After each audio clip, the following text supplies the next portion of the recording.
পাহাড় ডাকলে যে কোনোভাবেই তাকে উপেক্ষা করা যায় না, আজকে সেরকমই একটা গল্প তোমাদের সাথে শেয়ার করব। আমাদের ট্রেন ছিল হাওড়া থেকে সরাইঘাট এক্সপ্রেস বিকালবেলা। আমরা খুব দেরিতে এটা ডিসাইড করি যে আমরা কোথাও একটা ঘুরতে যাব, পাহাড়ে যাব বিশেষত। টিকিট কাটতে যথারীতি দেরি হয়ে যায় আর আমাদের টিকিটও কনফার্ম হয় না। যেদিন আমাদের জার্নি করার ছিল সেদিন সকালবেলা আমরা মেসেজ পাই যে আমাদের টিকিট ক্যান্সেল করা হয়েছে। টিকিট ক্যান্সেল হয়েছে তো কী হয়েছে, তা বলে কি আমরা যাব না? নিশ্চয়ই যাব।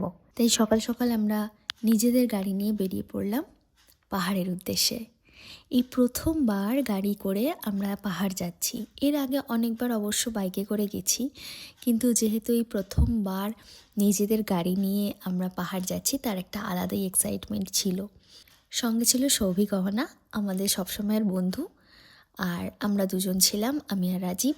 একটা লম্বা জার্নি, অনেকটা উত্তেজনা সাথে করে নিয়ে বেরিয়ে পড়লাম পাহাড়ের উদ্দেশ্যে। কোথায় যাচ্ছি নিশ্চয়ই বলবো, ভিডিওটা দেখতে থাকো। ঘড়িতে বাজে প্রায় 1টা কি 1:30। আমরা পৌঁছলাম কৃষ্ণনগর।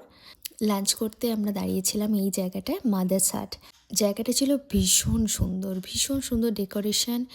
আর মাদার্স হাট যেহেতু, এখানে সমস্ত মহিলারা কাজ করছিলেন, যেটা কিনা একদম নতুন ছিল আমাদের কাছে, খুব ভালো লেগেছে। আর খাবার সার্ভ করা হচ্ছিল রোবটের মাধ্যমে, দেখতেই পাচ্ছ তোমরা। আর আমরা প্রচণ্ড এক্সাইটেড ছিলাম, যেহেতু ফার্স্ট টাইম এরকম কিছু একটা দেখছি।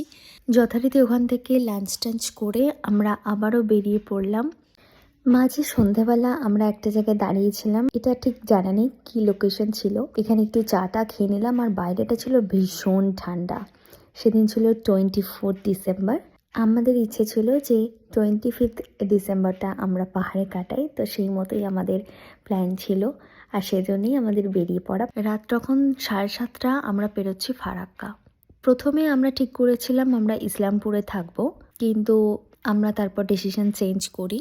ঠিক করলাম একদম চলে যাব শিলিগুড়ি। তখন বাজে প্রায় রাত 10:30, আর আমরা পৌঁছলাম ডালখোলা। রাস্তার ধারেই ছিল অক্টোপাস ধাবা। শেষমেশ এখান থেকে ডিনার করে আমরা আবারও রওনা দিয়েছিলাম। বেশ মধ্যরাতে আমরা শিলিগুড়ি পৌঁছেছিলাম, কিন্তু এতটাই রাত হয়ে গেছিল যে আমরা সেখানে কোনো হোটেল পাই না। প্রায় ভোরবেলা পর্যন্ত আমরা গাড়িতেই কাটিয়েছি, পাম্পে ছিলাম।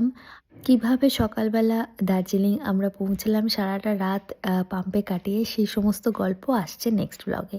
ততক্ষণ ভালো থেকো।